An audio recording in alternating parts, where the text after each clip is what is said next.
Welcome to another Keelhauled podcast. I'm your host, CaptainLogun, and we've got a lot of Sea of Thieves news to cover today. So tie yourselves to the mast and hold fast. Ahoy there, pirates. I hope you had yourselves a good week and a good weekend. I know I did. This week, we're going to be talking all about the special dates that you need to know about for the month of February, and the new garrisons have shown up in Insiders. I spent a little time working on those. If you guys are watching the YouTube version, you're actually seeing my gameplay of it. And I've got some concerns. Obviously, this is all insider information, so that portion of the podcast is going to be spoilers for what you can expect, not necessarily the lore stuff that we found out as a result of these garrisons. I won't be going into details for that until it's live, but we still have a couple weeks before this comes to the game, and hopefully the inside build that they are working on in the game has more fixes than currently what's in Insiders. So with that, pirates, let's get into it. But before we get into any of that, I have to thank the patrons. They're the ones that went over to patreon.com/Keelhauled podcast to support this content. And it always appreciates, I always appreciate that they do that because they don't have to. So shout out to A-Chick, L-Cute, Balls, Blue Turtle V1, Captain Chonky, Captain Longsharts, Chateau Neuf, Super Pack, Zombie Killer, Cosmic Johnson, Static Mirror, Crazy Frog, Davram TV, El Jefe Esteban, Godhammer 6, Jeff H, Carl Embo of Embo Family Gaming, Kylia the Aficionado, Elvin Vramir, Evil Morpheus, Space Admiral Ors, Xbox Mike 29, Rabid Raccoon, Blue Crab, Reap's Revenge, Regis Stella the Brony Pirate, Ribloid, Rustbelt Kid, Sea Leg Sam, Shoe Daddy 13, Skamelt 666, Tales of the Sea, The Demon Jester, Tommy D, TN Professor, Wailing Witch, Wild Hog Murph, Big Bad Pad, Mina Fairy, Hegger Owl, Captain Duckweed, Evil Martha, Peter Miller, Rooski Doo, Thor Von Blitz, Luke Lore, the Insipid Ghost, and Zam. Wow. Thank you all so much for your love, for your support, and just being cool people. So with that, pirates, let's get into it. First on today's docket, let's talk about the important dates. Now, if you guys are into the music and you love the music outside of the game, then you'll want to know that the Eternal Guard song is going to be made available at the time of this launch on February 9th. So just as a heads up, that's when that's coming out. Outside of that, we've got the next big update, which is Act 3, that is going to show up on February 19th. Now that's this coming Thursday. That is going to start off. So you have until the 18th, I would say, to get your emissary Eternal Guard emissary quest, starting of Molten Sands, the limited time event, the Molten Sands Fortress event. You have until the 18th to get that done. If you haven't gotten that done, I would highly recommend you go out, get those emissaries up to grade 5, get the voyage, kill the Eternal Guard, take the key to Molten Sands, put the Molten Sands key into the table, light the beacons, and get your ship crest. If you have time and you need the gold, you can always go out and actually get or complete those, and then you'll get quite a bit of treasure. Otherwise, you're going to have to just kind of live with the fact that you got your limited time deeds. But again, that is going until the 18th, which at the time of recording is 9 days away at this point. Yeah, so we're actually less than 2 weeks technically, now that I think about it. But you've got until the 18th to get that done. Then Act 3 is going to kick off on February 19th, that Thursday. That is where we are going to be getting the garrisons, the Ashen Garrisons. Now, these are construction sites that have been built up or are being built up by Flameheart with the Ashen Guardians and the Order of Bone and Blade. And you're going to have to go and actually assault these. I'll be getting into a little bit about my feelings on what I experienced on Insiders, with the caveat that it is Insiders, so it's not finished content. but I do have some genuine concerns that I think about this, and that's something that I have posted about in the forums, and the devs have been nice enough to respond to my concerns specifically. So at least in some cases, I was a little concerned that we were going to have some troubles with it, but it seems like it may be something that they've taken into account for the actual launch. But just so you know, February 19th, that's when Act 3 is going to kick off. On February 20th, we have quite a bit kind of starting up, and they're going to be kind of like doing a big push for the beginning of Act 3, which is kind of nice. So if you're looking to find out what's going on the 20th, we have multiple things, with the first one being a discount over in the Pirate Emporium. So February is the month primarily known for three things. Being shorter than all of the rest, being the most romantic time of the year, and at least some of the time being home to the Lunar New Year. It's also Black History Month too, so I don't, add that in there, but we don't have anything for the Emporium for that. So what they are going to be doing to mark the occasion of this is that the Pirate Emporium is going to be having a 30% discount on certain selective items that are either romantic or festival related cosmetics. So just kind of as a heads up for that. Also kicking off on the 20th is going to be Twitch drops. So on February 20th, that Friday, is going to be Twitch drops. And that is going to kick off with Act 3. And they look like they're going to be giving away the enigmatic clap emote, the Gilded Phoenix lantern, the Lunar Festival blunderbuss, and an exclusive amethyst mercenary hull. Also, just as kind of a reminder as well too, season 18 is still kind of going on. So if you haven't had a chance to go into the Pirate Emporium, there is that tankard scalding emote that is for free. Make sure you're going into the Pirate Emporium and claiming your free emote. So just as a reminder for that. And that's going to kick off until the 27th, which is going to bring us into the last two events that are going to be kicking off in the month of February, which is going to be Golden Glory Weekend on the 27th, and then a Game Blast 26, which is 2026. So one of the things that I think has kind of gone to the wayside for a while, but has made a return in probably the last, I would say like 6 months, it feels like, are the community events that are centered around charities. Always kind of nice. And in this case, we are going to be having a special effect Game Blast 2026 charity event going on from February 27th all the way through March 1st. So those first 3 days, it's going to be that main push. As I understand it, these are currently live. So if you wanted to support, there are build rats out there, I think, that are being given the opportunity to have an affiliate link to be able to get these. It's quite nice. In fact, there's quite a bit of loot that you can actually get from these, depending on which way you want to go or how much you want to donate for this. There are 4 reward tiers. There's the $5 one. If you donate, you get the Obsidian Capstan, which is, I think they did that last time too. I think that was the first time a lot of folks had the opportunity to get the Obsidian Capstan was through a charity event. $10 will get you the Obsidian Crest.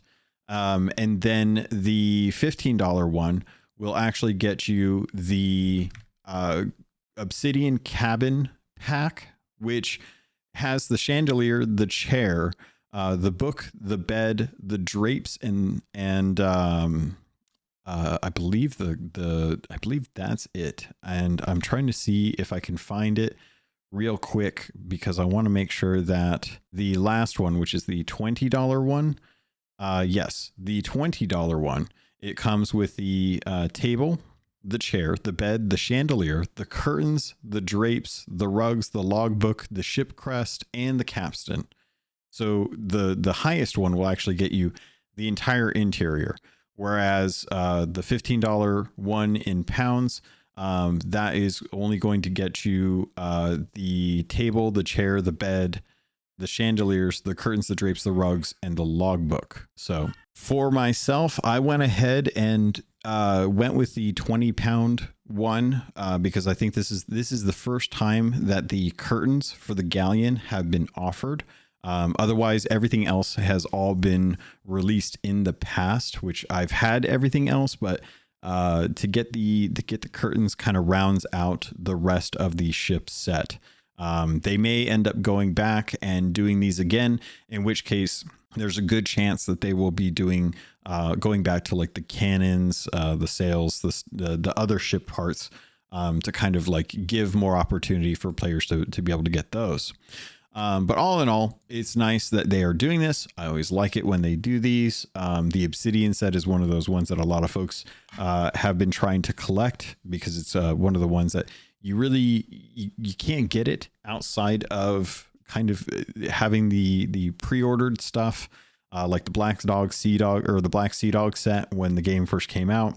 The Ebb and Flintlock is still pretty exclusive. They've only given that out maybe like 4 or 5 times at most. But things like the Obsidian Sword and the Blunderbuss are very coveted because those are just not available anymore. You had to have bought the 2 terabyte Sea of Thieves Xbox One hard drive if you wanted to get the Blunderbuss, which I still kick myself for not spending the $100 to get it when I saw it. Because I was thinking, I was like, I've got a PC. I don't really need this, and I don't have an Xbox, so I'm not going to need it. And it's just a cosmetic. I'm not going to worry about it. Come to find out, that's like the last thing that I have that's Obsidian that I don't have, but everything else I've got for my pirate. But yeah, it was. It's nice to kind of have, going back to the charity aspect of this, a nice way to donate to Special Effect. Which, if you guys don't know, Special Effects a fantastic campaign. They raise funds for players who have physical disabilities, and they try to give them a way to use like adaptive controllers or custom rigs to be able to use any means that they can to actually enjoy games. And they've been doing this for a very long time. I've always really appreciated that aspect of it. There's ones out in the United States as well too, that can be found if you're looking to support in North America. There's definitely fundraisers out there for that. In fact, Steven Spawn has been kind of the director for that for a very, very long time. In which case, if you guys ever wanted to learn more about that, feel free to let me know, because I can always get you guys some information about Able Gamers, which actually, now that I think about it, hold on, let me check here, because I'm not sure that Steven's actually heading up Able Gamers anymore. I think he went over to Mount Sinai Health System. Yeah, he did. Okay. So yeah, I guess he's doing that now. Interesting. I didn't remember that he had kind of switched. I wonder when he switched. Anyway, that's not for this podcast. That's for some other podcast. But yes, there's plenty of charities out there that are working towards helping folks with disabilities to be able to still game. And Special Effect has been doing it for quite some time. In fact, I will never forget the One Big Games that Rare had put on, where they had brought in a bunch of studios across the industry to play football or soccer, depending on where you live, and raise money for Special Effect to be able to help kind of fund these efforts. So if you're looking to get the Obsidian stuff and you want to get it all in one shebang and not have to think about it for the interior stuff, including the capstan, this is going to be probably the best way to go about it, to be perfectly honest. So that's going on now, but they're going to have a big push for it starting on February 27th. So the last weekend of the month is when they're going to be working on that. On top of that, as I mentioned, was going to be Golden Glory Weekend. So Golden Glory Weekend is actually starting on the 27th and going till March 2nd. So just kind of keep that in mind. You're going to have your traditional kind of boosted gold, reputation, renown, guild reputation, and allegiance if you're out there doing Hourglass. So just as a heads up, that is when that is going to kick off. Speaking of community events, One of the things that I did want to kind of touch on, which was kind of interesting, kind of brings us back to our discussion about the community weekend. We had a very interesting kind of reception to the community weekend. I think a lot of folks, had their fun or did stuff during there to get a lot of gold and have a good time. But one of the things that kind of came in with this was to do with the community kind of a goal, which was interesting because I was kind of looking at it and I was kind of wondering how come we went the route we did. Because this was one of those situations where we did not have an opportunity to actually complete this community goal. And now I will say that I'm not surprised because I don't think that many people were very interested in the actual reward for this. But the community spirit goal was for completing Ashen message in a bottle voyages. The nice thing about these voyages was that there was a chance that you could get a chest of fortune from them. And there was actually a title awarded if you had completed those or completed turning in one. And didn't matter where you'd gotten the chest of fortune, but you had to have gotten a chest of fortune to get I think maybe it did actually have to be from an Ashen message in a bottle. I can't quite remember now.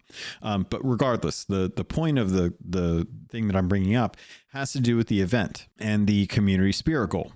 And unfortunately, this was one of those situations where the goal was probably just set too high. And the reward was just not something many people were going to be interested in. And they had the Meridian Hunter, which is the variant of the Hunter set, double barrel pistol for everyone that participated during that community spirit goal. And the goal progress was set to 250,000 messages in a bottle and specifically the Ashen message in a bottle. The trouble that I think a lot of folks ran into was that these messages in a bottle were very sparse and that sometimes you couldn't even complete them, which means that the community did actually hit like the 50% mark. But we ended the goal on that Monday at 161,590, which is quite a bit shorter than the 250,000, which if you look at some of the past ones that we've had as far as community goals, they've tended to be a little bit more conservative. And I'm kind of surprised by this, that Rare decided to go with this, not only because we just recently had the supporter streamer where we got the Obsidian double barrel pistol skin, which I think a lot more people were interested in collecting for the sake of the Obsidian set. See previous comments, but also just the fact that 250,000 for sending people to the Roar, a place where most people probably aren't spending a whole lot of time anyway, because it's just not as lucrative, or there's not as many ships out there, or the player base is low. There's a multitude of things going on with Sea of Thieves that I think all kind of contributed to us not hitting this goal.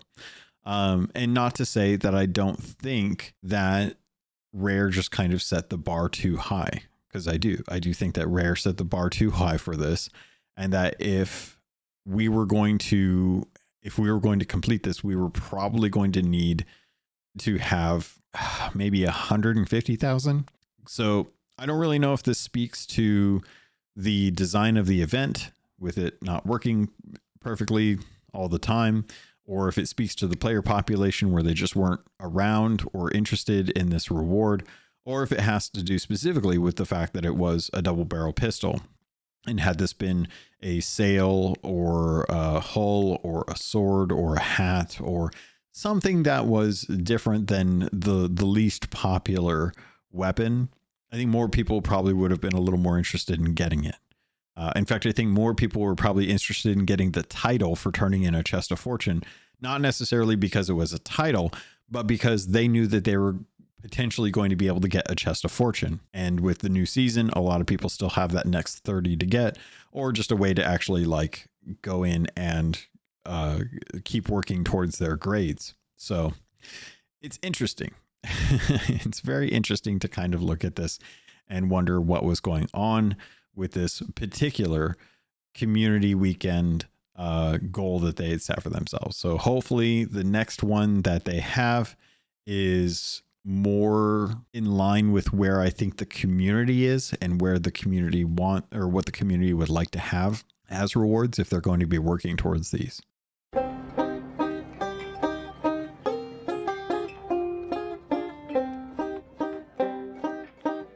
Next on today's docket, I wanted to talk about something that kind of came in under the radar. And this is something that I haven't seen a lot of people really talk about. And we usually see this from time to time, but there's nothing physical to really like purchase to be able to kind of like draw attention to it.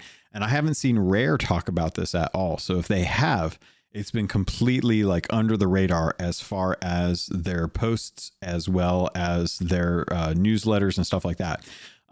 So, and maybe this was something, and maybe I could actually go back and take a quick peek and see if I can find out if this was something that was talked about in January's newsletter, because I feel like if it was, and I somehow missed it, then I'm going to be very surprised, because I typically use these newsletters at the beginning of the month as a way to kind of let everyone know about the specific dates and stuff. And no, it doesn't look like, let me just do a quick search. Nope. Comic has not appeared in the search for February. Okay.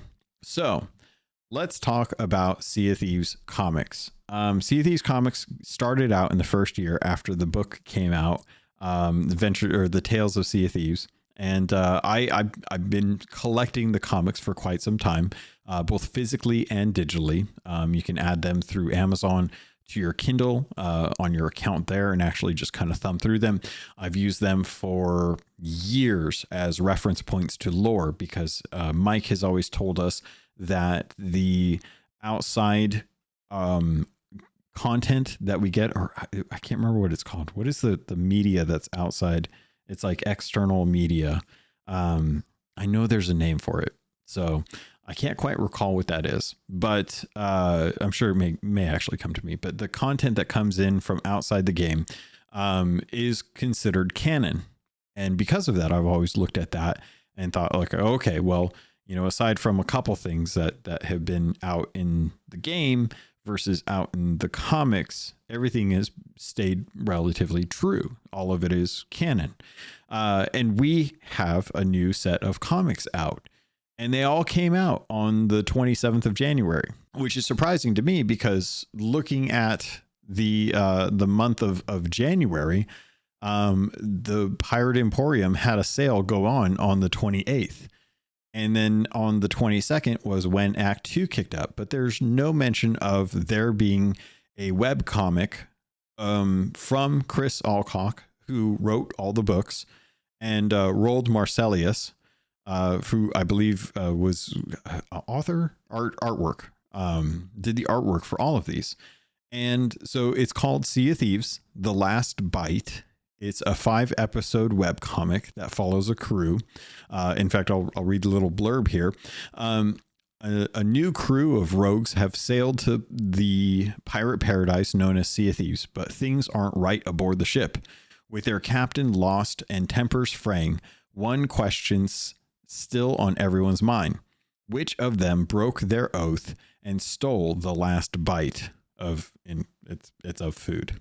There's adventures to be had and treasures to be taken from these untamed shores, but as their bond of trust dissolves, the crew's maiden voyage may prove to be their final journey. And it's good. It's written well. I enjoyed it. The formatting of it online is not necessarily what I would prefer. I prefer the Amazon Kindle kind of 2 pages side by side that you kind of flip through. The way this is set up is, or at least for what I've been reading it is kind of a kind of like a line you can just kind of scroll down and see it in one long column, which is bizarre. I've never read a comic like that, where it's just kind of like a scrolling thing that just kind of goes all the way down. But the artwork is fantastic. I like the crew. I think the characters are fun. They give them backstories. And I'm going to, no spoilers here, but I'm going to put a link to this in the show notes so that you guys can get a chance to go and actually check this out. But shout out to Chris Alcock for putting this up on social media, for folks to have an opportunity to go and actually like take a look and have a new story in Sea of Thieves in from the comic book side of things. So we just, we don't really get to see that all too often. So I really appreciate that. It's over on webtoons.com. You can probably let me actually see if you can actually do a quick search for this. So webtoons.com/en/ is where you can actually go if you just want to do it. But let's see, Sea of Thieves. Will it pop up? Yes, it will. It will actually. 9 million views so far over there. So congrats to Chris and Rolled for putting this out. Totally flew under the radar. It's a shame because I feel like they could have definitely been talking about this. I'm going to go to the Twitter. I'm going to head over to the Twitter and actually see if Rare had taken a moment to actually post about this, because that's one of those things where I'm like, boy, if they miss this, that's a bummer. Let's see. There's the SOT shot. There's community weekend. This is all February 31st. The first I need to go back to the 27th. Let's see. There's the different grades. There's a kilt. There's the pop-up plunder stuff. Oh man, there's going to be a bunch of posts. Oh yeah, they did. Okay, here we go. So they posted on the 30th. Have you read Sea of Thieves: The Last Bite yet? A free tale available on Webtoon that focuses on the ragtag crew seeking the fabled pirate paradise. Get to know them with these hardy profiles, then download the app for more. So that, and just to give you guys a heads up too, and it looks like they did actually post about it on the 27th as well too. So probably missed that because of Caleb's and my conversation, but I want to let you guys know about it now. Make sure you're heading over there. I did retweet it on the 27th, I think. It does show that I actually retweeted it, but that's available there. And there's 3 members minus the captain, which is Sanya, I think is how they want it to be said, Jasper and Tess. But really love the characters, very colorful. Outside of what we normally see with the comics, but still very in line with the actual artwork. I'm very happy about that. So just as a heads up for those of you who are looking to have something to check out outside of the actual Sea of Thieves game.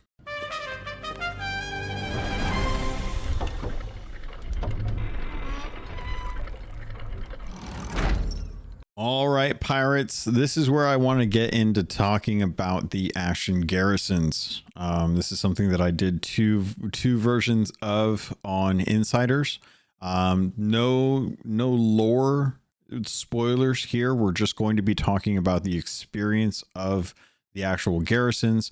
As you can imagine, these are going to be very much like sea forts, but I want to talk about how they're coming along in Insiders, and if there's any concerns that I have that I think they need to take into account when actually going into live. So if you guys don't want to be spoiled too much on that, I would say that there's a good chance that this is probably going to be the last topic of the day. And if you're watching the video version, apologies, because you've already been watching what's been going on there. In the video version, I tried real hard not to accidentally click the anything that would be lore related, but I did actually go through and read the lore bits in there, which I'm very excited about because it's nice to get a little bit of background on some of the things that just have been kind of going on with the story, which I think Rare's been doing a better job of kind of giving us the actual story. And as much as I like having the journals be something that's available, it is still one of those things where I kind of miss the adventures. I missed having the adventures where we could actually go and have characters talking to us in a way that kind of like gives us a bit of theatrics to the lore, as opposed to just being background knowledge, just like little secondary comments or subtext to what we're doing and stuff. And I get that in Sea of Thieves, us as the pirates are looking to have our stories be the main stories, right? Everything else that's going on in the world is just kind of like what's happening to Sea of Thieves, and it's our stories are the ones that are making the most weight or have the most importance to the game. But for a lot of us that like to know what's going on with the world and just kind of having that fun lifestyle of living out the crazy happenings that are going on in Sea of Thieves with our pirates, it's nice to kind of have the story grow and proceed like as you're actually doing stuff. So garrisons are going to be brought in on the 19th, and I gotta say, I actually am very impressed with the design. I think the design is really beautiful. They've done a really good job of kind of creating something that genuinely feels more like an actual fortress, I will say, than anything that we currently have in Sea of Thieves. The skeleton forts are going to be the sea forts. They have to stop naming stuff forts. And I think this is like the first time that they've been like, okay, yeah, we're not going to call these Ashen sea forts. Let's call them garrisons. And I'm so grateful for that because these do feel like garrisons. They're large. They have a perimeter wall. They have multiple portcullises. It's very nice. Like I loved kind of running around and seeing the detail that they've put into these. The kind of like we've been building this up for some time, even though we haven't really seen it. I think it would have been fantastic if we had seen it and seen like them actually working towards it. But the whole goal of these is to give us a way to go and do something that's like a sea fort in the Roar, but these are going to be much more robust in multiple ways, not just because they're larger, but because they offer a lot more. Now, concerns aside, I will say that these could be a lot of fun if you enjoy going and assaulting like a fort. If you like going out and kind of going after a bunch of treasure and, you know, breaking into a fortress and kind of working your way through the building, getting keys to kind of like open up different areas and then work your way through the multitude of levers and switches and puzzles till eventually you get to the treasure vault itself, right? If you're just looking for efficiency when it comes to doing gold hunting or reputation, I don't see these being as something that will end up being like the min-max as far as gold goes. Now that remains to be seen because everything that I've experienced has all been through insiders, and insiders is not, it's doing all right. It's hanging in there. There's been, I've had concerns. There's definitely some things with the build being, where it is right now. I don't know how old the current build is that's been released on insiders is. But we are 9 days out from launch, and I genuinely don't know how much of the feedback that has been provided, given that I think that this came out on Friday. I think it was Friday that this came out. And I'm genuinely looking at some of the issues that we have and some of the bugs that are in this build could be very breaking for the experience with live. Now, I'm going to go out on a limb here and give Rare the benefit of the doubt and say it's okay. I'm not going to say that this is going to be broken when it comes out. What I will say is that I don't see the longevity of these. As I was playing through it, one of the things that I had trouble with was how much time I was actually spending on this. And I think part of the problem is that there's a bit of a puzzle to this. There is a sequence of events that has to occur. And I'm not going to go into details, but it'll become apparent as you're kind of working through it. And you will have to actually go through and kind of figure out like what you need to do to be able to complete these. And they are very large structures. So what I will say is you should be prepared to pay attention to details. pay attention to details and just know that if it's not showing up, there may be another solution or a thing that you are missing that if you go looking around, you may stumble upon. So it's not something that you're going to, they're not going to hold your hand necessarily. There are going to be hints as far as like when you're going around and you're checking things out. There are some prompts, but there is nothing that's going to just outright tell you what to do. So just be, have that in the back of your mind as you're kind of running around these garrisons. But the garrisons themselves, absolutely cool. Super, super cool. Really love the whole look of them. I think that Rare did a very good job of building these up at a time when they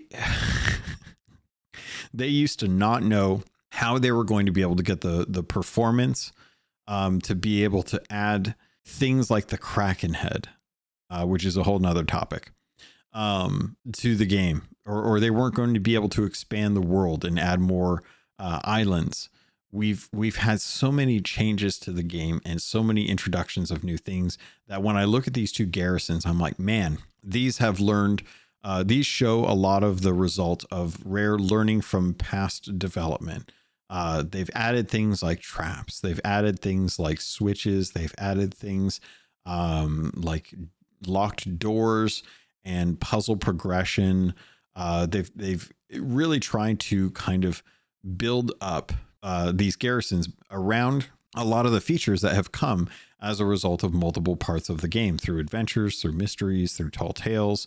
All of that have all kind of come to the foundation of how these are being built. And I think Rare's done a very good job with that, to be perfectly honest. I think these are really cool.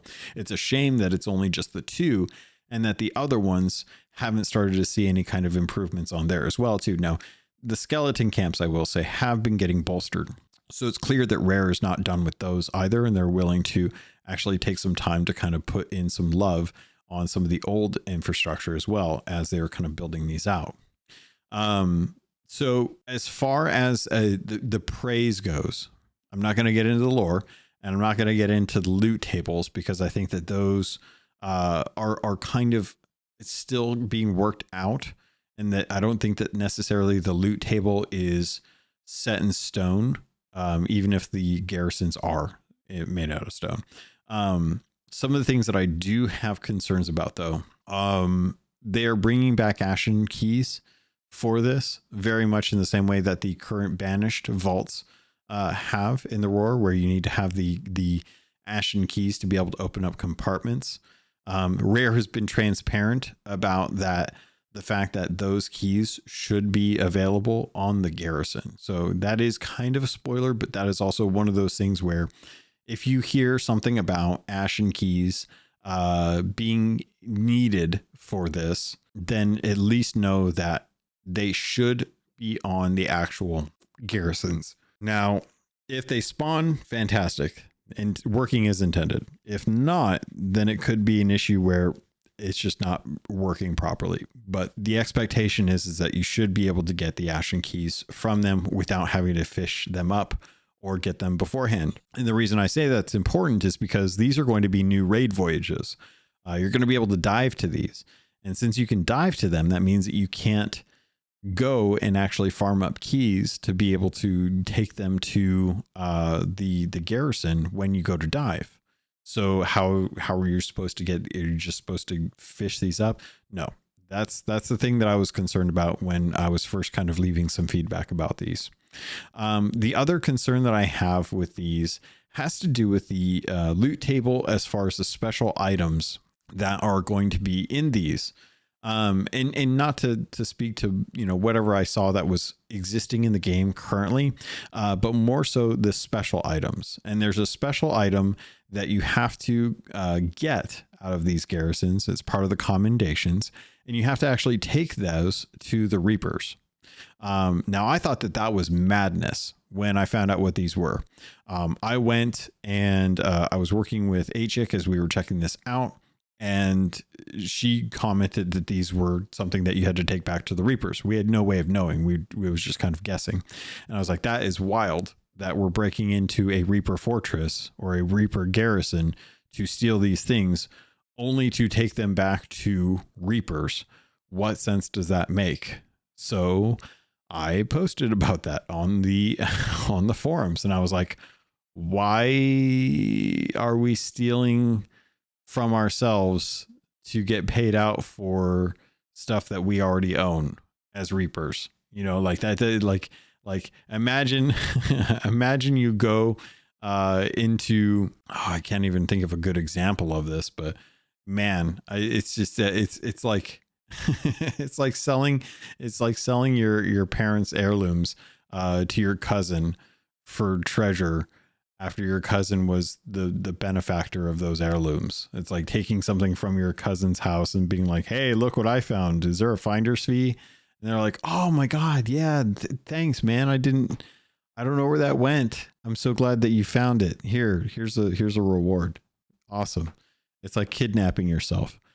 So I have umbrage with that. I don't really like the fact that you're stealing stuff from Reapers to give back to Reapers, and they're going to pay you for the stuff that they already had, especially if you're doing this as Reapers. It's just kind of silly. I think personally, this should be something where the item that you gets taken to the to Athena's. Makes more sense. They're specific for the Reapers. They're very important for Reapers. These are things that I would imagine Flameheart probably doesn't want in the hands of people who aren't Reapers, given their location in the vault and given the nature of the items themselves. It's one of those things that I'm just like, yeah, I feel like Athena would probably want that more than anything. But that's not the case here. So little concerned, little odd that that's the case.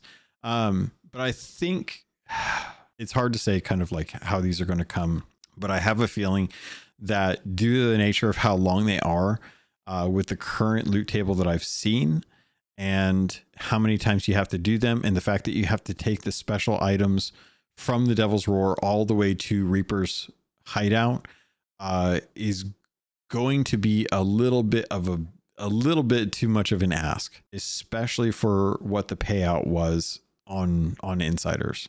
I think there was an opportunity for them to have something more in line. And this is something that I will say is just on insiders. So the values of this may change compared to when it goes live. I hope it does, because the payout that I got for the special item that I got from this fortress was most definitely not worth the trip, the 30-minute sail from the Roar over to Reaper's hideout.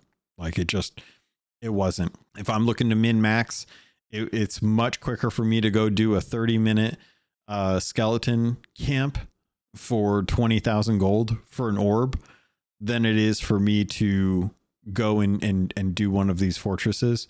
And then with all the time that I have to try and stack up all this treasure, to then sail it somewhere, turn it in, and then still have to make it over to Reaper's Fortress. It really kind of says that there needs to be something for Reapers out in the Roar. And I don't know necessarily where that would be.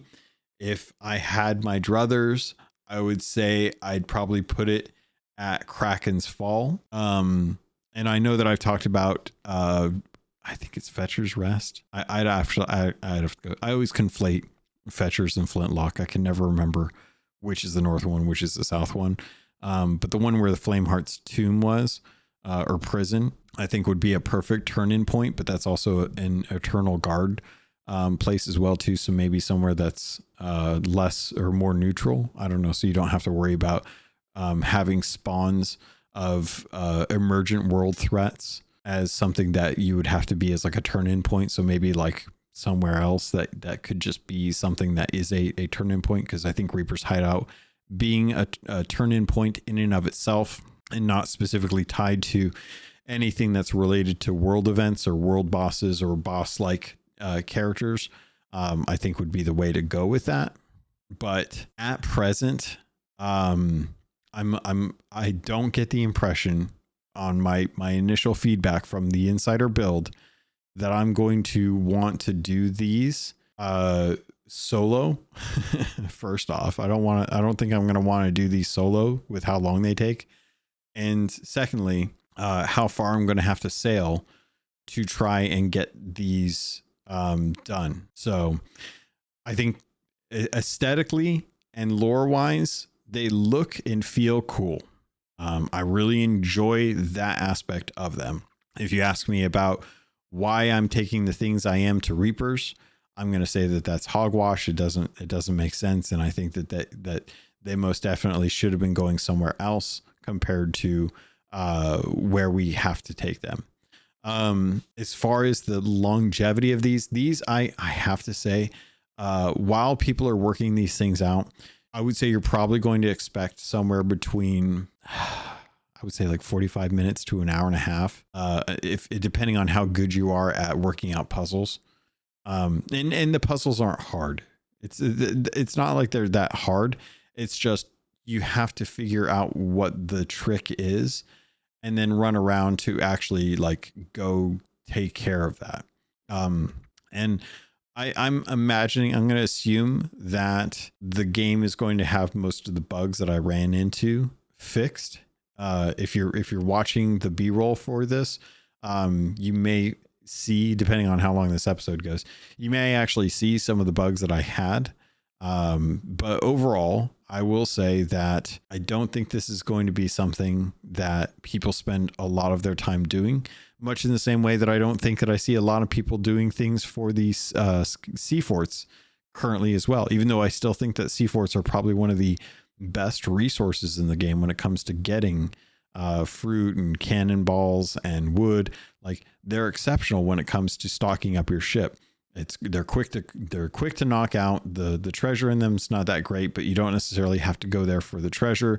You're probably going there for the sake of getting all the food and cannonballs from them. But these are in that same vein. They're just Ashen versions of it. But the design of them is really cool. I think that they really nailed the look and feel of something that I would expect out in the Roar, and to be something that Flameheart would have kind of set up. But I don't know if people are going to enjoy these. I don't know if they're going to enjoy them in a sense that they are going to be doing them after the commendations are done. That's really the kind of the real test of whether or not something's going to be fun, right? A lot of people still go out and do different types of world events because they're still fun to do. And that's where people like to go and actually do these. We'll have to see how people react to these. But I think that initially there's going to be concerns about why people are going to want to do these beyond the commendations. I don't necessarily like the commendations for them either. So we'll have to see how this lands when it actually comes out. I'm kind of hoping that a lot of the concerns I have are taken care of by the time this goes live. But that's all really going to come down to how much time Rare is able to put into these with just a week. Because I imagine whatever they've got done, they're going to have to try and work some overtime for being able to get this and have it launched. Otherwise, we're going to see a video on Tuesday of Drew talking about how they're going to have to turn off certain things in the build to kind of prevent people from running into game breaking issues. So we'll have to see. Yeah. Aesthetics, 10 out of 10. Feel, 10 out of 10. Gameplay loop, I'd probably start somewhere in the 6, and we'll kind of have to see how it goes from there. Lore wise, I'm gonna have to give it a 3. Like, the journals aside, I think the journals are great, but what you're doing lore wise with these, it doesn't make sense. It feels kind of ham-fisted, to be perfectly honest. But that could change. And we'll have to see how that goes, how bullish Rare is going to be about this. And maybe this will help kind of make them feel like, maybe address that a little bit better. Maybe have some dialogue from Flameheart that's like, where did you get these? you weren't, yes, I will not just murder you right here. Instead, I will pay you to give them back to me. But we'll have to see. I don't know. we'll know soon enough at this point. But first initial impressions on the Garrisons, a little concerning that these are just gonna die after the accommodations are done. Whereas like with Seaforts, I think, I don't know, personally, maybe it's just me. Maybe I am the wrong person to be talking to about these, because I like doing Seaforts and I like doing skeleton camps. But I don't like doing treasuries, and I don't like doing shrines. And these are starting to feel, this is starting to feel like the time investment for a treasury. And that's just a little too long to be working on something. So we'll see. Maybe I'm wrong. I hope I'm wrong. I hope everyone comes back and says that I'm dumb and that these were awesome and they had such a good time and they loved every little bit of it, because I would rather people enjoy it than not. But they can also change them. They can also do some tweaks. They can always fix some things. So, but yeah, that's initial impressions on the Insiders. As far as the Garrisons, we'll have to see how these roll out. We'll have to see what they do. Hopefully a lot of goodies come in with them. Hopefully we get a lot of really cool stuff in the rewards for some of these things, because I think there are going to be some cool rewards, but I haven't seen anything so far that kind of points to that. All right, pirates, that's going to do it for this episode of the Keelhauled podcast. If you guys enjoyed it, feel free to like, subscribe, thumbs up, leave reviews, all that stuff that helps the analytics to let people know that there is still at least one idiot out there making a Sea of Thieves podcast. Because I love doing this for you all. I love making sure that you have something to listen to regarding Sea of Thieves, and to kind of give you a heads up on some things that you may not necessarily want to check out. Plus, long form content versus the 10 to 15 minute YouTube videos helps make the day go by easier when you're sitting in traffic or you're sitting at your job and you need something to keep your brain occupied, because physical labor is not enough to satiate your mental cravings and desires to play video games when you're at work, like I have all the time. But that's going to do it for this episode, pirates. Thank you so much for listening. If you guys have any questions, comments, concerns, feel free to let me know over on Discord. Feel free to send an email at captlogun@gmail.com. Feel free to message me on social medias, wherever I'm at. If you guys have any questions about where you can find me, the show notes always have the list of socials on there, as well as you can find the content and merch. Don't forget to jump into the Discord, because that's where we have all the folks that are there, as far as the folks that are working on training up for the oh gosh, what's it called? I'm blanking on what it's called.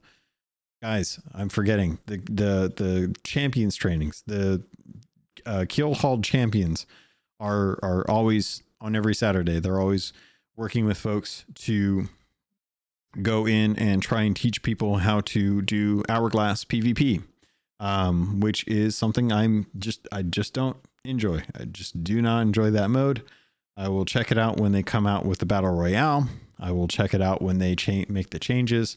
But even double Golden Glory or Golden Glory weekends are just not enough to want to push me to get my Ghost Curse.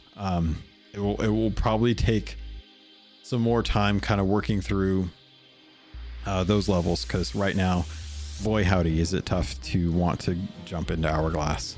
So hopefully with the shrinking circle, it'll make it a little bit quicker, a little less painful, and I can start going back to work on my Ghost Curse, because I'm sure that it would probably be nice to actually get that highlighter curse and kind of get that rounded out, so I can actually say, yay, I did it. I don't have to worry about it anymore. But that's going to do it, pirates. I hope you guys have a fantastic rest of your week, and I will see you on the Sea of Thieves.